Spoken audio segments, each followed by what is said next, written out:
Saludos, amados hermanos. Es un gozo para mí poder apartar este tiempo para poder traer un mensaje de la palabra de Dios para ustedes. En estos días de pandemia, una de las cosas que ha ocurrido es que visitamos muchas iglesias, pero solamente de manera virtual y no presencial como ocurría mucho en el pasado. Y no puedo verles a ustedes como ustedes me pueden ver a mí. Mi privilegio siempre ha sido poder conocer a más hermanos y poder tener comunión los unos con los otros. Pero eso no quita la gratitud que tenemos de poder llegar a ustedes, aunque sea por esta vía.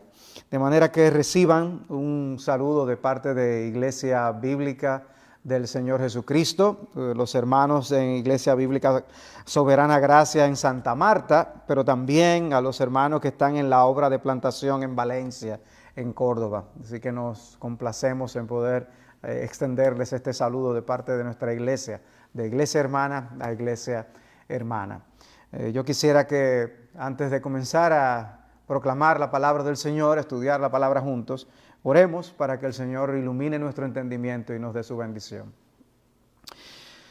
Señor, nosotros te agradecemos el privilegio que tenemos de tener tu palabra en nuestras manos, el privilegio que tenemos de poder leerla en nuestro idioma, poder estudiarla con libertad y aún en estos días de pandemia, el poder tener comunión con otros hermanos de otros lugares, aunque sea de esta vía, de esta manera. Te pedimos que tú conserves, preserves, bendigas y santifiques a tu pueblo allí en Colombia. Nosotros queremos que tu palabra corra de extremo a extremo en esa nación como anhelamos que ocurra en el mundo entero. Te pedimos, Señor, iluminación. Te pedimos, Padre, entendimiento para poder comprender y aplicar lo que tú deseas para nosotros. Y un pasaje tan vital como este que queremos compartir, que queremos, Señor, que tú uses tu evangelio para bendecir nuestras almas. Te lo rogamos en Cristo Jesús. Amén.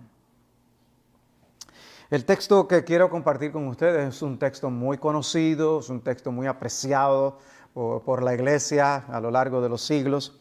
Y me estoy refiriendo a Primera de Timoteo capítulo 1, los versículos 12 al 17. Primera de Timoteo 1, 12 al 17. Este texto es algo que apela a tantos, ¿no? Por el hecho sobre todo de esa porción tan conocida del versículo 15, palabra fiel y digna de ser aceptada por todos. Cristo Jesús vino al mundo para salvar a los pecadores, entre los cuales yo soy el primero. Y ciertamente todos podemos identificarnos con esa palabra fiel y digna de ser aceptada. Lo que Dios hizo en el apóstol Pablo muestra algo de su corazón en la salvación de todos los pecadores. Y nosotros podemos dar el mismo testimonio de gratitud que Pablo da aquí por la gloriosa salvación que nos ha permitido gozar, tener, y de lo que solamente hemos probado, lo que ciertamente es en la eternidad, que vamos a poder participar plenamente de todo lo que significa esa gloriosa salvación. Yo he titulado esta sección La asombrosa bondad divina desplegada en la salvación y en el ministerio.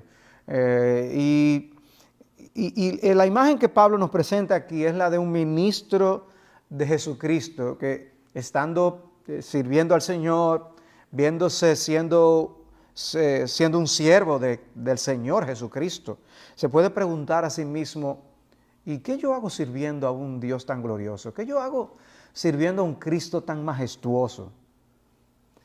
Sorprendido ante la inmensidad del privilegio que significa servir al Señor.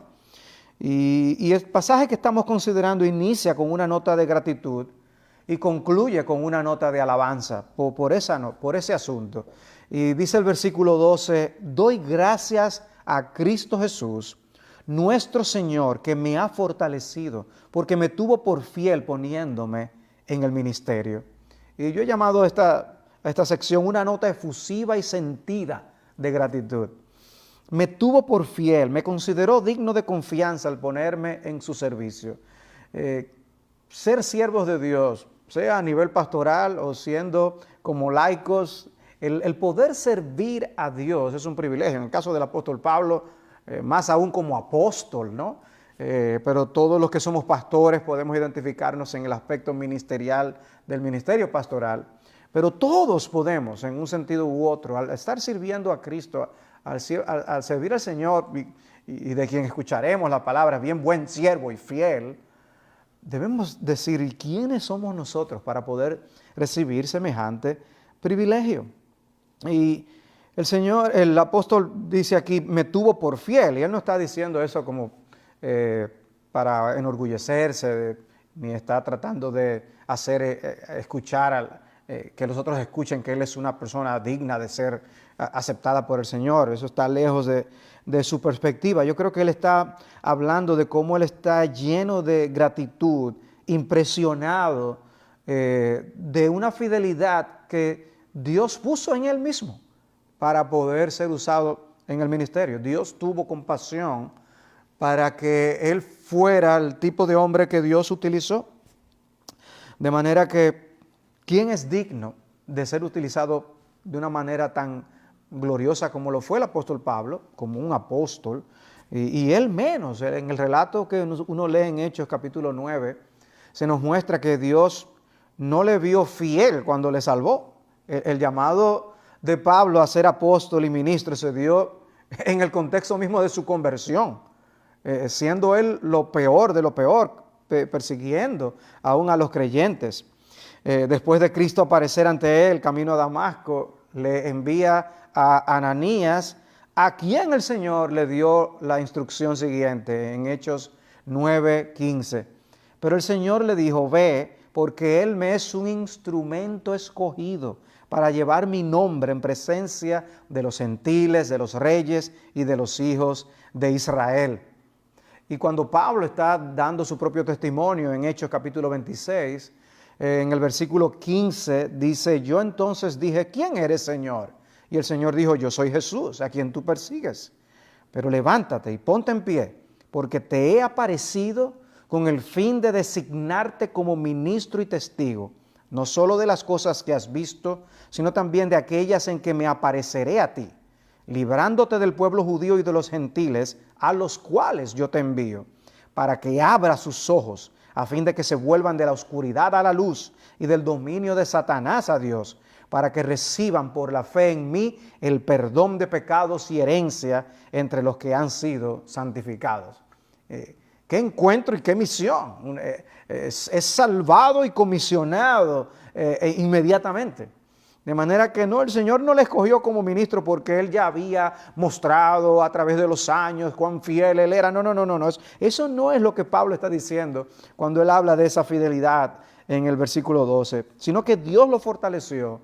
Dios le convirtió en un hombre fiel, un hombre digno de confianza, un hombre que Dios quería utilizar.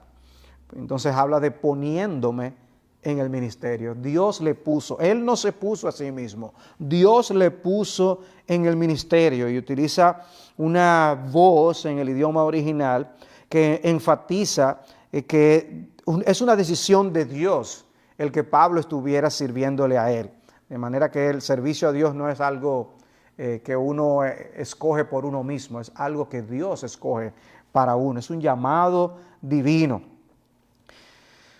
Colosenses 1:24, Pablo dice lo siguiente, me alegro ahora de mis sufrimientos por vosotros y en mi carne, completando lo que falta de las aflicciones de Cristo, hago mi parte por su cuerpo, que es la iglesia, de la cual fui hecho ministro conforme a la administración de Dios, que me fue dada para beneficio vuestro, a fin de llevar a cabo la predicación de la palabra de Dios. Pero él está consciente de que él no se hizo a sí mismo un siervo de Dios, él fue hecho un siervo de Dios. Según a los Corintios 4:1, él dice, por tanto, puesto que tenemos este ministerio, según hemos recibido misericordia, no desfallecemos. O sea que no solamente nosotros debemos ver la salvación recibida como una manifestación de la misericordia de Dios, y ciertamente lo es, sino que también debemos ver hasta las oportunidades de servicio al Señor como un acto de misericordia de Dios. Es vernos en nuestra miseria y convertirnos en útiles para su reino. Eso es algo glorioso. Y y debemos notar, porque está presente en el Nuevo Testamento, debemos notar esa relación entre ministerio y misericordia. Ministerio y misericordia. Servimos porque Dios es misericordioso, porque si Dios se fijara en nuestros pecados, ¿quién podría mantenerse en pie? Como dice el Salmo 130. De manera que en el versículo anterior de este texto que estamos estudiando, Pablo acaba de hablar del glorioso evangelio que le fue encomendado, y entonces dice, Dios fue que tomó la decisión de permitirme poder llevar a cabo ese ministerio, ser un ministro del nuevo pacto y poder yo encomendar el evangelio aún a otros. Y ya habían pasado muchos años desde su llamado. Y todavía cuando él lo piensa, Pablo todavía se queda sin palabras del asombro de ver el privilegio de ser salvo y de estar ministrando a otros en el evangelio. Y esa gratitud debe estar presente en todos nosotros. Debe estar presente en los pastores, debe estar presente en los misioneros, debe estar presente en los servidores, debe estar presente en todo cristiano, el sentido de privilegio que debemos tener en nuestras almas. Pablo como un apóstol, todos los pastores como pastores por debajo del príncipe de los pastores, todos los miembros de la iglesia como siervos que somos de los unos de los otros y aún para proclamar el evangelio a otros. La palabra ministerio que aparece en nuestro texto es la misma que aparece en Efesios 4:12 para hablar de la labor que deben realizar todos los creyentes. Por eso es algo que nosotros podemos aplicar todos nosotros a nuestras vidas. La labor del ministerio la realizamos todos nosotros, no los pastores solamente.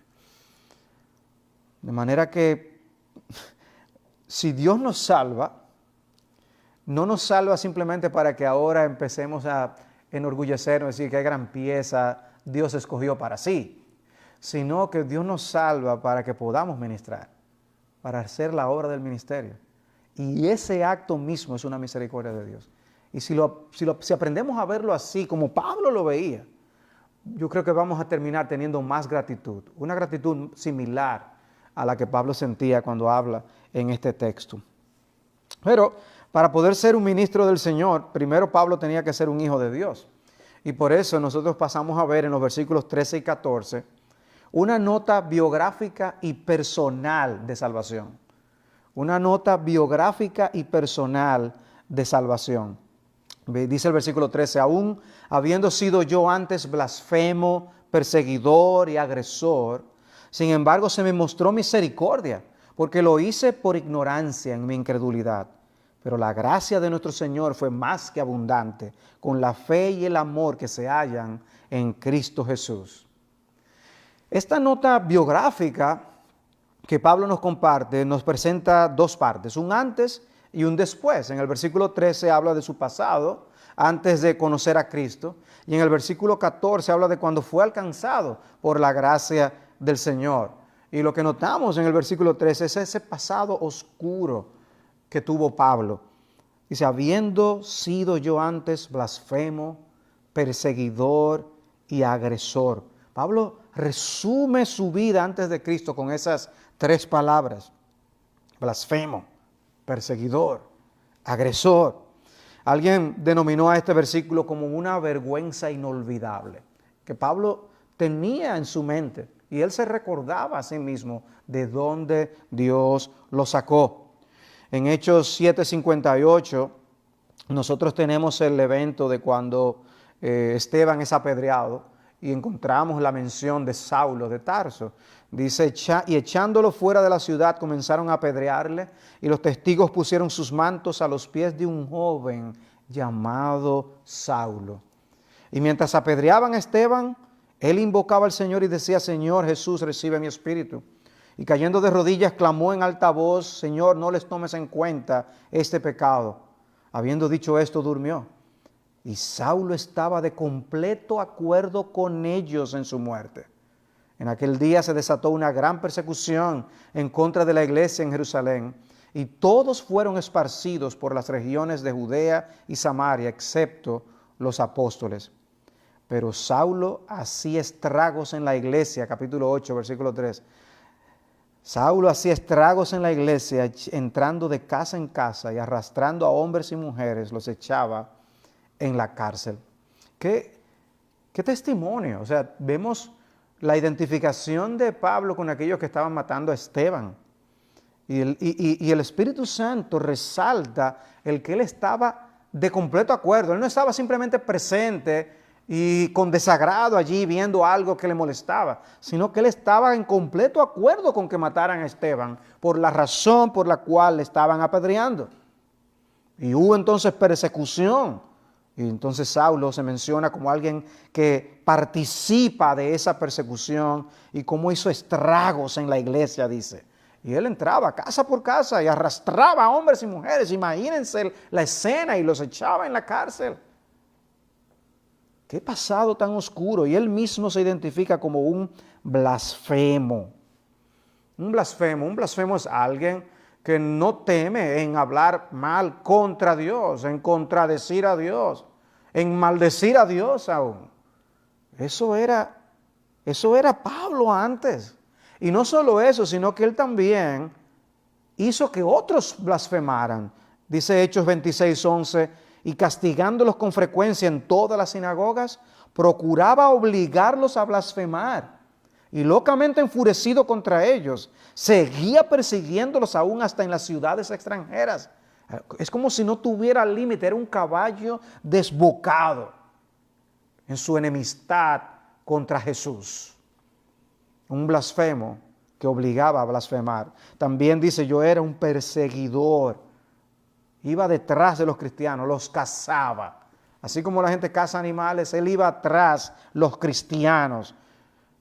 Por eso en 9:1 dice, respirando todavía amenazas y muerte contra los discípulos del Señor, fue al sumo sacerdote a pedir permiso. Él respiraba, ese era el aire que él respiraba, un aire de amenaza. Estaba dedicando su vida a la persecución de los seguidores de Jesús. Ese texto retoma la idea que dejó al final del capítulo 7 y al inicio del capítulo 8, cuando la muerte de Esteban. Era un tema que era lo único que dominaba a Pablo. En última instancia, lo que él estaba haciendo era persiguiendo a Cristo mismo. Como bien se nos dice en Hechos 9:4, y al caer a tierra oyó una voz que le decía, Saulo, Saulo, ¿por qué me persigues? Y él dijo, ¿quién eres, Señor? Y él respondió, yo soy Jesús, a quien tú persigues. Pablo era un perseguidor de Jesús mismo, persiguiendo a su pueblo. Y luego él añade, yo también era un agresor, un término que se usa para hablar de personas violentas. Se refiere a una persona que actúa con insolencia, que actúa con menosprecio, que hiere al otro simplemente por el deleite de herir y humillar. Pablo era un hombre religioso, pero muy violento, de los más violentos. Él mismo dice, eso me caracterizó. Y si el versículo 13 nos muestra ese pasado oscuro, la segunda parte del versículo 13, el final, y el capítulo 14 nos muestran un cambio brillante. Ciertamente un pasado muy oscuro, pero gloria a Dios por ese cambio brillante que vemos que se describe. Dice la segunda parte del versículo 13, sin embargo, se me mostró misericordia, porque lo hice por ignorancia, en mi incredulidad. Dios tomó la iniciativa e hizo algo sorprendente por Pablo. El Señor le extendió un brazo de misericordia. Pablo pensaba que estaba bien, Pablo pensaba que estaba honrando al Dios de los cielos, pero él no era más que un miserable digno de lástima. Dios me mostró misericordia. El que recibe misericordia es porque es un miserable. Dios lo vio como un miserable. Él se enorgullecía, sin embargo, en su celo como perseguidor, pero de repente pasó a ver su pasado como algo patético, como una tragedia. Es cuando Dios transforma la mente, el corazón, la voluntad de un pecador, que esa persona, aún en sus sentimientos, empieza a aborrecer lo que antes amaba y a amar lo que antes aborrecía. Dios hace ese cambio. Esa expresión, porque lo hice por ignorancia, en mi incredulidad, no es porque Él está minimizando el pecado que Él cometió. Todo pecado contiene en sí mismo la gravedad de una condenación si no es perdonado, si no nos arrepentimos. Sino que como buen judío, Pablo está diciendo que lo suyo no fue un desafío contra la voluntad de Dios que él conocía. Él intentó vivir según lo que él conocía, pero reconoce que aún con todo lo que conocía de la ley, realmente era un ignorante ante Dios. Reconoce que era un incrédulo, porque no creía en Jesús. De haber creído en las Escrituras, hubiera creído en Jesús. Si en aquel entonces le hubieran dicho, tú es lo que eres un ignorante, de seguro él se hubiera ofendido sobremanera. Si otros le hubieran llamado incrédulo, a lo mejor los hubiera insultado. Y lo mismo nos pasaba a nosotros antes de que Cristo nos abriera los ojos. Es por eso que entendemos lo que pasa con los incrédulos. Es que no les ha sido abierto por la gracia de Dios. Y Pablo está dando una expresión aquí a la maravilla de ver a ese Cristo ahora en el que él antes no creía y cómo él le coloca en el ministerio para servirle, llamándole a predicar su nombre. Dice el versículo 14, pero la gracia de nuestro Señor fue más que abundante con la fe y el amor que se hallan en Cristo Jesús. La gracia sobreabundó. Si evaluáramos la vida de Pablo antes de Cristo, diríamos que fue una vida en la que abundó el pecado. Y lo que Pablo nos comunica aquí es que la gracia fue más abundante aún cuando llegó a su vida. Su gracia fue mayor, porque su gracia es mayor.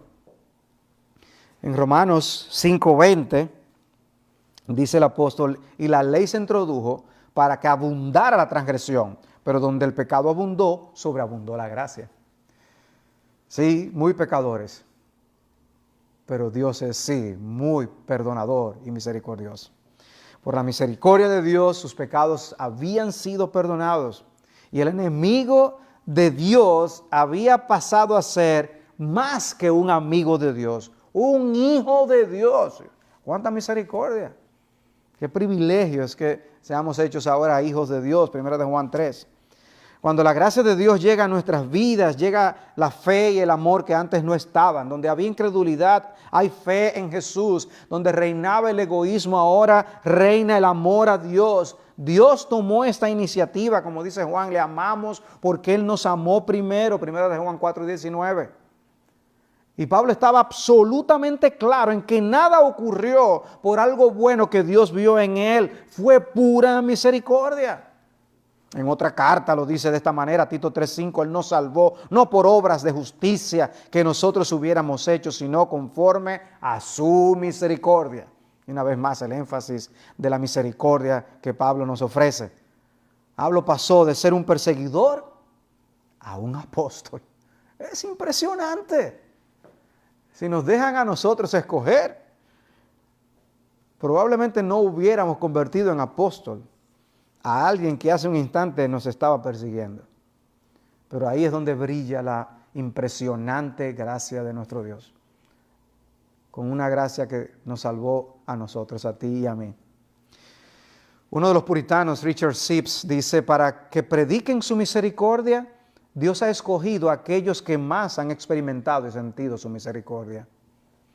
O sea, si nosotros vamos a ser ministros siervos para compartir el Evangelio, si vamos a cumplir la gran comisión, tenemos que tener una percepción de la lluvia torrencial de misericordia que Dios ha derramado sobre nosotros. Mientras más conscientes estemos de lo miserable que fuimos ante los ojos de Dios y de la misericordia con que nos trató, entonces con más fuerza vamos a anunciar esa misericordia y esa gracia para otros pecadores. Porque servir a Dios no es un derecho, es un privilegio, es un don, es un regalo de su gracia, es una misericordia. Si te ves como un siervo de Dios ahora, rescatado de una perdición eterna para ser útil en el reino del Dios Altísimo, debes glorificar a Dios, darle gracias.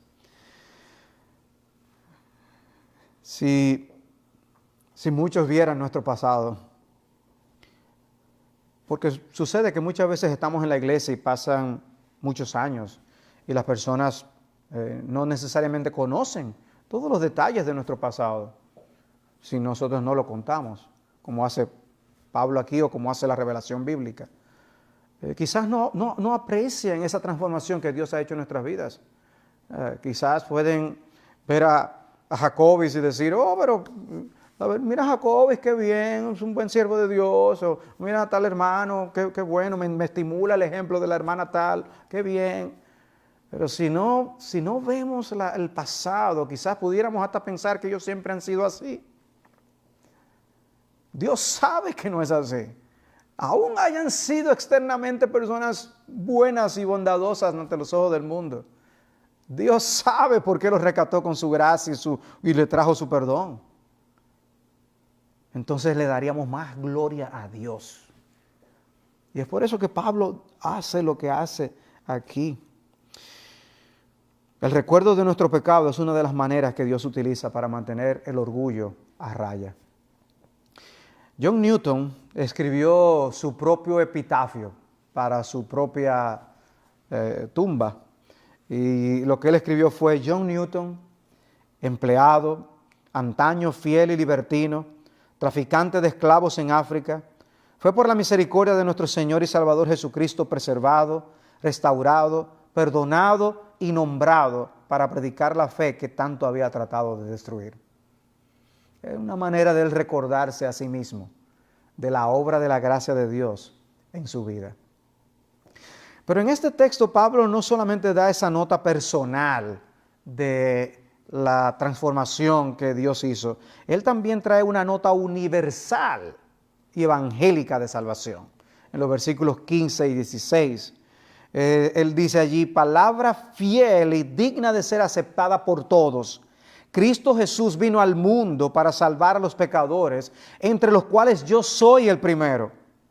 Sin embargo, por esto hallé misericordia, para que en mí, como el primero, Jesucristo demostrara toda su paciencia como un ejemplo para los que habrían de creer en Él para vida eterna. Ven, él pasa de su nota biográfica a compartir una nota más universal. Lo más grande que pasó en la vida de Pablo no fue el haber sido hecho apóstol. Lo más grande que pasó en la vida de Pablo fue el haber conocido al Hijo de Dios para salvación. Lo más grande fue ver todos sus pecados perdonados a causa de la justicia de Jesús.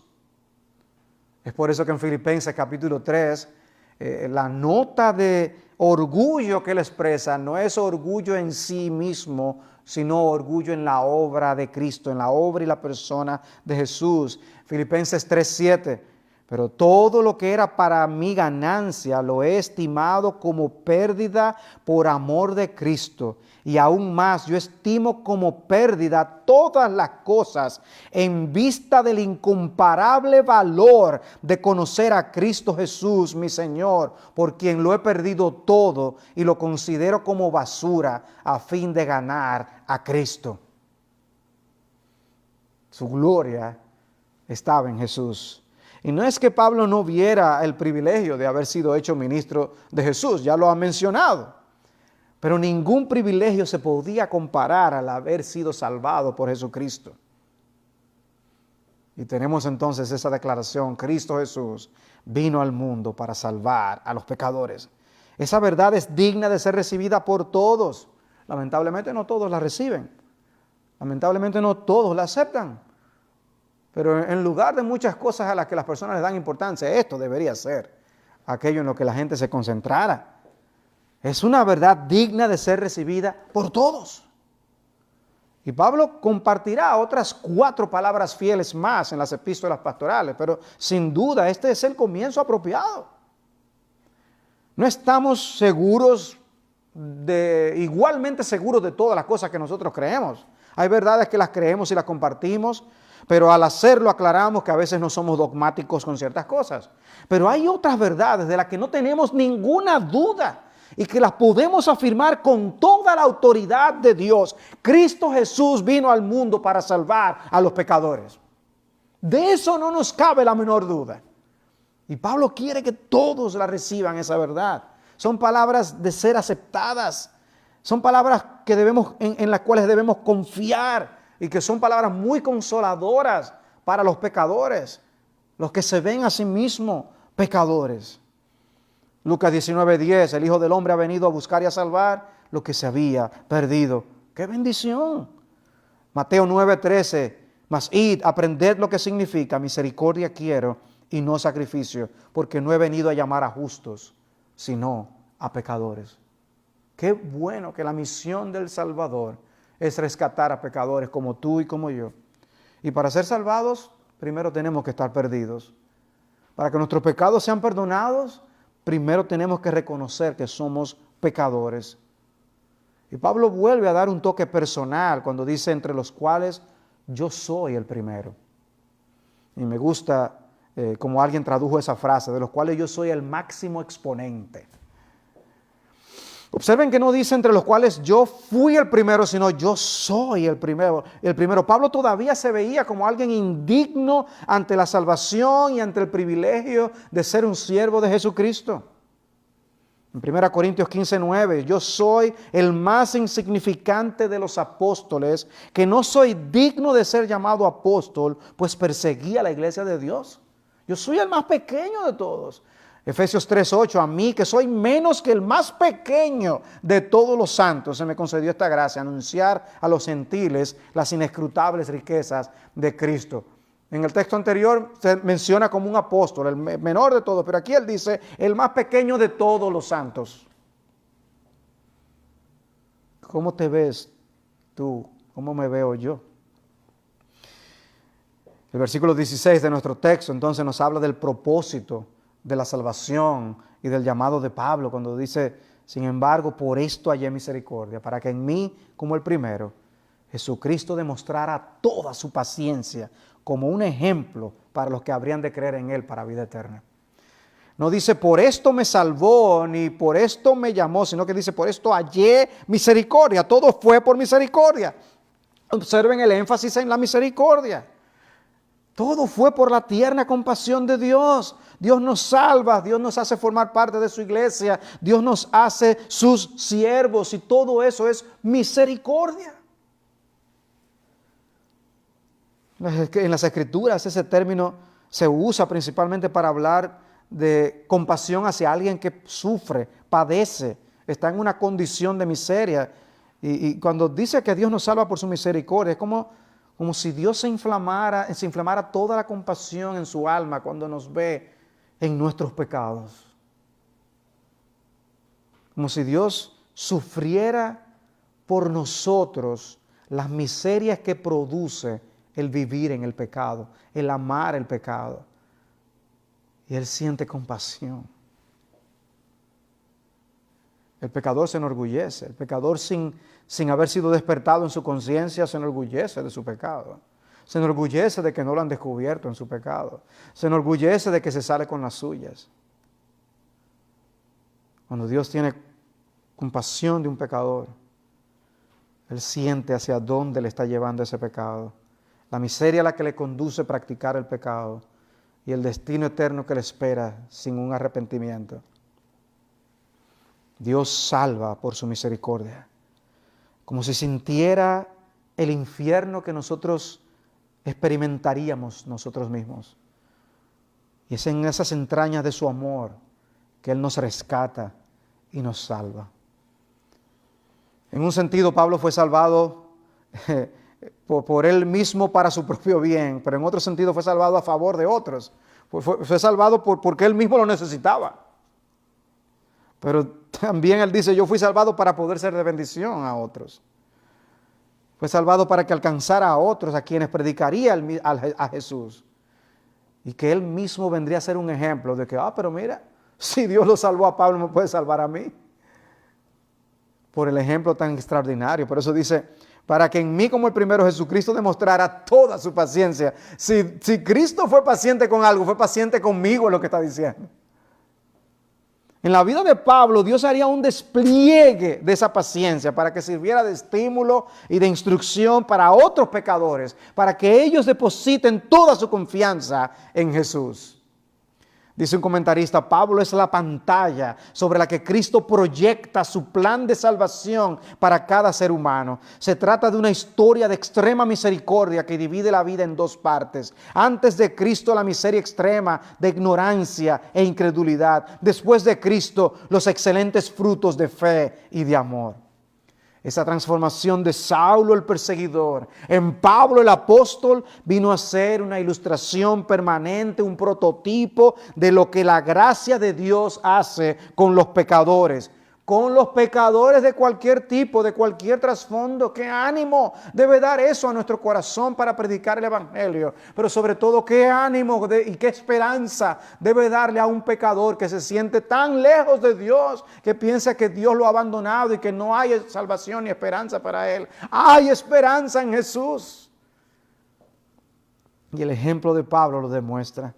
Oh, abandone el impío su camino y el hombre inicuo sus pensamientos y vuélvase al Señor, que tendrá de él compasión, al Dios nuestro que será amplio en perdonar. Isaías 55, 7. Me encanta el himno Gracia admirable de Dios, porque dice: gracia admirable de Dios sin par, que excede a todo nuestro pecar. Cristo en la cruz por el pecador remisión logra. ¡Qué amor sin par! Gracia de Dios que nos rescata en su bondad. Gracia de Dios la que es mayor que mi gran maldad. Negras las olas de mi maldad me amenazaron con perdición. Pudo en la gracia de Dios hallar dulce refugio mi corazón. Nunca mi mancha podré limpiar sino en la sangre de mi Jesús. En ella Él la pudo lavar, dádiva preciosa de su cruz. Grato perdón ha de recibir todo el que cree en Cristo el Señor. Si es agotado del mal vivir, su gracia salva, oh pecador. Y finalmente en el versículo 17 tenemos una nota más que lógica y comprensible de alabanza. Una nota más que lógica y comprensible de alabanza. Es fácil que un testimonio se convierta en un trampolín para la exaltación de quien comparte ese testimonio. Podemos incluso hablar de lo que Dios ha hecho por nosotros y hacerlo de tal manera que terminemos siendo ladrones de su gloria. Y eso era lo menos que Pablo quería que sucediera. Y sus intenciones quedan plasmadas en el versículo 17. Texto con el que Dios impactó para siempre el alma del gran Jonathan Edwards. Dios usó ese texto para salvarlo. Por tanto, al Rey eterno, inmortal, invisible, único Dios, a Él sea honor y gloria por los siglos de los siglos. Amén. Qué palabras de alabanza, qué sentido de adoración. Es como si Pablo se hubiera arrodillado para adorar a Dios al contemplar su misericordia, salvándole y colocándole en el ministerio. Percibió un sentido de la gloria divina, un nuevo sentido de quién es Él, diferente de algo que él no conocía en esa dimensión acerca de Dios, que le llevó a experimentar y expresar una gratitud como la que él comparte aquí. ¿Hemos vivido tú y yo esto? ¿Nos sentimos así de compelidos a adorar a Dios al ver la inmensidad de su gracia y de su misericordia, salvándonos, rescatándonos y usándonos aún para su gloria? Cuando Moisés fue testigo del despliegue de la bondad de Dios en Éxodo 34, ¿ustedes recuerdan cuál fue su reacción?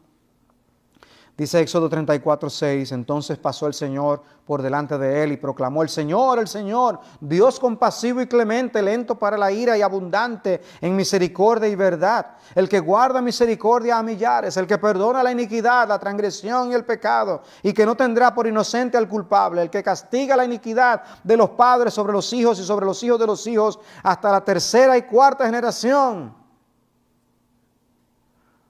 Moisés simplemente no dijo, aleluya, y se fue dando brincos. ¿Saben ustedes? Y, no. Versículo 8. Y Moisés se apresuró a inclinarse a tierra y adoró.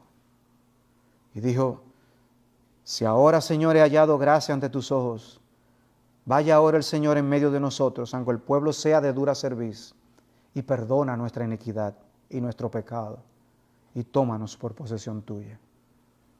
Él se comprometió a sí mismo y al mismo tiempo estaba comprometiendo al pueblo. Haznos tuyos, oh Señor.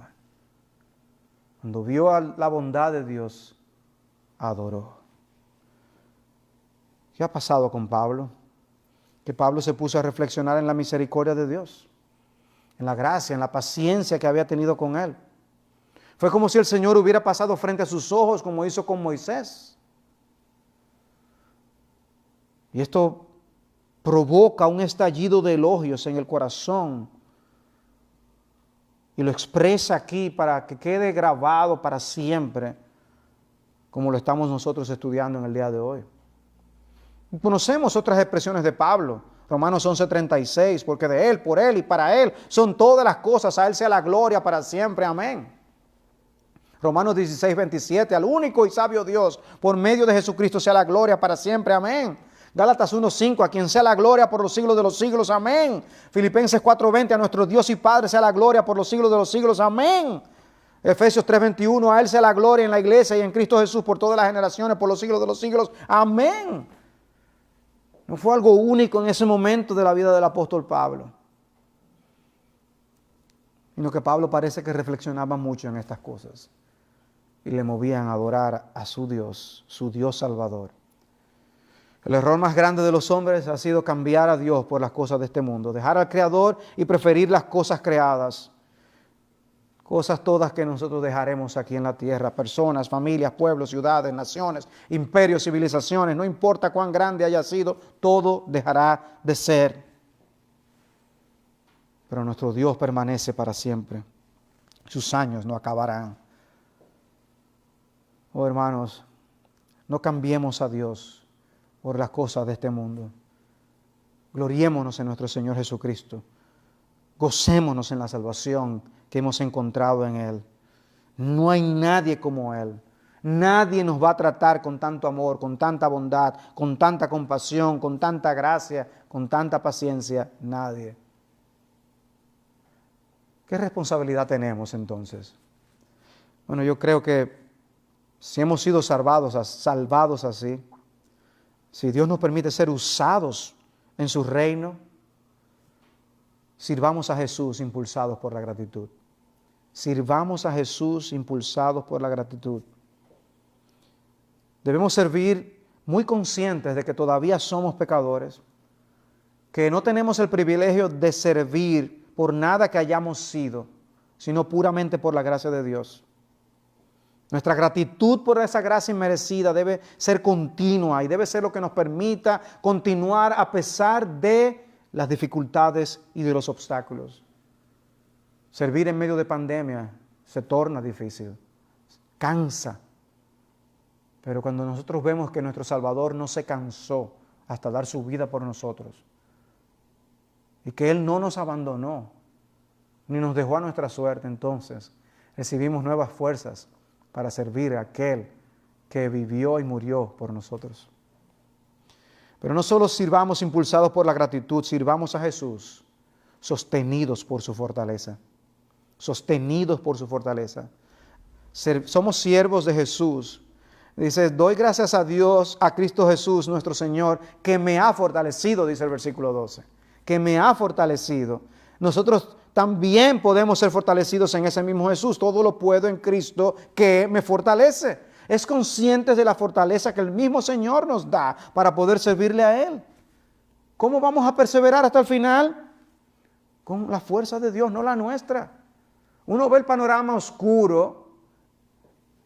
¿Y cuánto tiempo más vamos a pasar con los toques de queda, con las medidas de precaución, las mascarillas, el distanciamiento social? ¿Cuánto tiempo más sin yo poder abrazar a mis hermanos? Dios sabe. Pero contamos con la fuerza que necesitamos para perseverar. Sirvamos. La opción no es dejar de servir. Sigamos sirviendo, que Dios nos dará la fuerza que necesitamos. Y finalmente sirvamos a Jesús, motivados por la gloria de Dios. Al Rey eterno, inmortal, al único Dios invisible, a Él sea honor y gloria por los siglos. Él es el Rey, nosotros sus súbditos, Él es eterno, sin principio ni final. Nosotros tuvimos un comienzo. Él es inmortal, nosotros estamos sujetos a la muerte. Él es invisible e incorpóreo. Nosotros estamos limitados y revestidos de la temporalidad de lo material. Él es Dios, el único Dios. Nosotros no lo somos ni lo seremos nunca. Nosotros no nos merecemos el honor ni la gloria de Dios. Él se la merece toda. Soli Deo Gloria. De manera que las palabras de Pablo en el versículo 17 concluyen con un gran amén. Y yo me pregunto, ¿cuán grande es el amén de tu corazón a esas palabras ante tan gloriosa salvación y tan grande privilegio de que pecadores como nosotros podamos ser de utilidad en el reino de Dios? Espero que para ustedes como para mí estas palabras del apóstol Pablo sirvan de estímulo a seguir adelante. Mis amados hermanos, a veces uno está en una carrera y no ve la meta. Y tiene uno que cruzar determinada curva para poder tener un vistazo de la línea final. Que el Señor nos ayude, a que aún sin estar viendo una meta al final, nos ayude a perseverar en la fuerza y el poder del Señor. Porque ¿qué opción tenemos? ¿Convertirnos en inútiles en esta vida? ¿O queremos ser ciertamente siervos del Dios Altísimo? Para gloria de su nombre y para el bien de aquellos que están a nuestro alrededor. El Señor les bendiga ricamente. Padre, te damos gracias por la bendición que es tener tu palabra en nuestras manos. Te damos gracias, Señor, porque contiene exactamente las cosas que necesitamos. Señor, te pido que uses esto en la vida de nuestros hermanos allí en Colombia. Bendice sus congregaciones y concédeles, Señor, muchas oportunidades para poder alcanzar a perdidos con esta palabra fiel, digna de ser recibida y aceptada por todos, y que ellos mismos sirvan de estímulo a otros hermanos para poder seguir perseverando en la fe. Gracias, Padre, por esta oportunidad en Cristo Jesús. Amén.